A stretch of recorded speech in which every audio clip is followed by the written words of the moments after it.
by real-life events. Narrator Marcus Hale woke up at 2:03 a.m. inside a sealed global medical AI command facility beneath London, with emergency pandemic intelligence breach alerts flashing across massive health surveillance walls and an international biosecurity director saying, "Your authorization sequence initiated an unsanctioned global health synchronization event across multiple autonomous disease control systems." And in that instant, his entire world collapsed because just hours earlier, he was a senior epidemiological systems architect, working for a multinational global health consortium responsible for regulating pandemic prediction networks, vaccine distribution algorithms, hospital load balancing systems, and worldwide disease containment infrastructures. And now he was being treated as the central cause of a classified biological governance crisis that nearly triggered synchronized instability across global healthcare systems. And the first shock wasn't fear, it was disbelief so intense it felt like even human survival itself had stopped being privately controlled. Because Marcus's entire career was built on stabilizing health systems, preventing outbreak cascades, and ensuring global medical infrastructure remained reliable under extreme pressure. But now those same systems were defining him as the operator who initiated a cascading global health override he had no memory of activating. And within hours, his biosecurity clearance was suspended, his biometric health access keys frozen under international medical governance law, his access to all global health networks revoked, and internal pandemic telemetry logs labeled him as primary anomaly in distributed global health escalation event. And Marcus sat in the interrogation chamber replaying his last operational cycle, remembering outbreak simulations, vaccine routing audits, infection curve stabilization checks. And then a gap, an unexplained missing execution window between 12 a.m. and 1:03 a.m. where global health systems showed his authentication profile, issuing high-level disease response reconfiguration commands across multiple sovereign medical infrastructures simultaneously. But he had no memory of initiating any of those actions. And when investigators showed him synchronized health telemetry, displaying autonomous infection curve corrections across continents, hospital systems reallocating capacity in real time, and emergency containment protocols activating globally under his credentials, Marcus immediately said, "That's not me. I never activated those systems." But the lead biosecurity director replied coldly, "The network has already verified complete execution integrity across all health layers." And that sentence shattered his understanding, because it meant identity inside global health systems was no longer about saving lives or intent. It was about validated execution consensus across machines capable of deciding who survives and who doesn't at planetary scale. And by sunrise, he was released under continuous international surveillance, while global medical intelligence networks had already internally classified him as a high-risk biological stability threat vector. And outside the facility, Marcus stood beneath the grey London dawn, watching hospitals, drones, and invisible data streams silently coordinate global health responses in real time, while unseen systems continuously tracked diseases, mutations, and population immunity levels without public awareness. And that night, he received a message through an encrypted medical relay saying, "If you want to understand the synchronization event, come to Sub-Level Vault, Cura Zero, beneath the abandoned health archive, no devices." And despite knowing it could permanently erase whatever remained of his place in humanity's survival systems? He went because when a system defines you as the trigger of global health collapse, truth becomes more important than survival. And deep beneath the abandoned medical archive, he met Dr.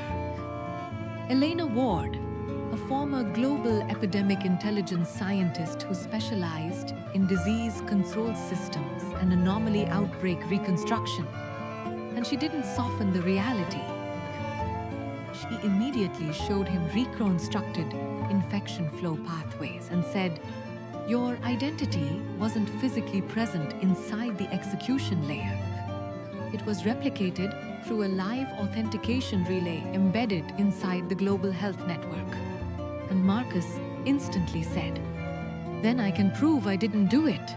But Eleanor replied, "You're still thinking like someone inside human medicine, not like someone inside autonomous health infrastructures where execution itself becomes accepted reality. Once system-wide stability converges around it." And she explained that the incident wasn't a single rogue health command, but a coordinated manipulation of global medical systems where authentication signatures could be mirrored into distributed epidemic control frameworks, allowing massive health response cascades to propagate under legitimate operator identities while erasing conflicting medical logs across redundant global layers. And Marcus's profile had been selected because his operational history showed exceptional stability across global health systems with near zero anomaly deviation, making him the perfect attribution anchor for rapid containment of a globally catastrophic medical event. And suddenly the case wasn't just about system failure. It was about identity replication inside infrastructure capable of deciding global human survival rates. And Elena offered him a choice: step away and let the system finalize him as the architect of the global health collapse, or help her trace the internal medical relay chain before it was permanently overwritten by automated containment protocols designed to preserve population stability at any cost. And Marcus stood in silence, listening to distant medical servers humming beneath the underground vault, thinking about how humanity had already outsourced survival itself to systems that never sleep, thinking about years of epidemiological engineering work spent trying to prevent exactly this kind of global outbreak cascade, and thinking about how fragile life becomes when even survival can be reassigned as an executable command. And finally, he said, "If my identity has already been used to manipulate global health systems without my consent, then I have nothing left to protect except the truth itself." And that decision pulled him into a hidden layer of planetary medical infrastructure where nothing remains stable, because every infection log they analyzed was actively recalculating itself in real time. Every outbreak trace they followed kept shifting, as if the entire global health system itself was adapting to their investigation. And soon they discovered the breach wasn't external bioterrorism or random mutation, but internal privileged abuse who had been quietly rerouting authentication sessions across autonomous epidemic control arrays to conceal unauthorized global health optimization, brigands, experiments hidden inside worldwide pandemic prevention programs. And Marcus's identity had been selected as the central attribution anchor because it aligned perfectly with automated health incident resolution systems designed for rapid containment of politically catastrophic biological instability. And one night, while analyzing live global pandemic telemetry streams from an isolated offline medical node, Marcus saw something that completely shattered his understanding. His credentials were actively initiating real-time global health rebalancing operations across continents, while he was physically disconnected from all networks. And Elena immediately said, "They're continuously simulating your identity inside the health layer to preserve the operational narrative." And Marcus realized he wasn't just being blamed after the event, he was being continuously reconstructed inside a live medical system capable of deciding who gets treated, who gets isolated, and who gets saved. And pressure escalated rapidly as anonymous containment directives began appearing on secured channels, instructing him to terminate investigations or face permanent removal from all global health infrastructures. And sleep disappeared completely, trust collapsed entirely, and even silence felt like monitored survival feedback. And at one breaking point, Marcus whispered, "I thought medical systems existed to protect life, but maybe they exist to decide which version of life is allowed to continue." And Elena replied, "Systems don't preserve truth, they preserve survival stability." And that realization changed everything inside him, because he stopped trying to defend his identity and started focusing only on exposing the mechanism. And as they dug deeper, they uncovered encrypted relay nodes inside global health infrastructure, continuously generating synthetic outbreak histories to distribute blame across multiple operational identity profiles in real time. And Marcus's profile had been amplified as the primary attribution point because it minimized global panic and allowed rapid closure of the health crisis without exposing deeper corruption inside worldwide medical systems. And when they finally compiled enough verified encrypted evidence to trigger international health oversight escalation, containment protocols activated immediately, attempting to erase medical histories across mirrored global health networks worldwide. And Elena said, "This is where most people are permanently absorbed into official versions of survival itself." And Marcus replied, "Then I'll be the anomaly they can't cure."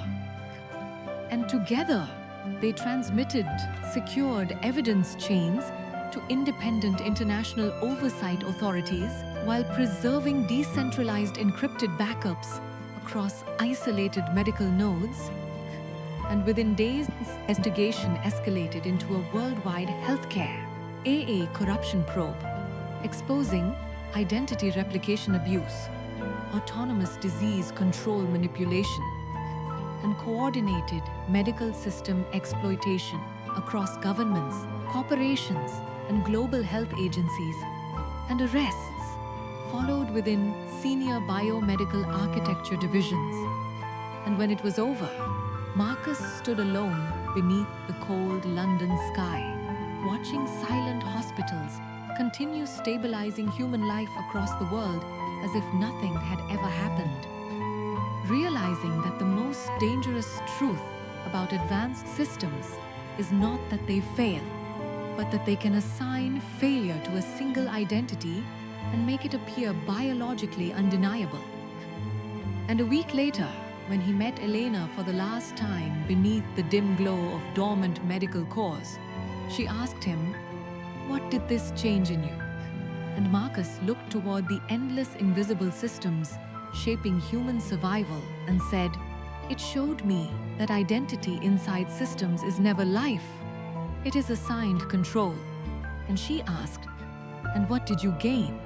And after a long silence, he replied, "The understanding that truth doesn't survive inside controlled survival systems. It survives only in the people who refuse to accept a version of themselves generated to protect the stability of life itself."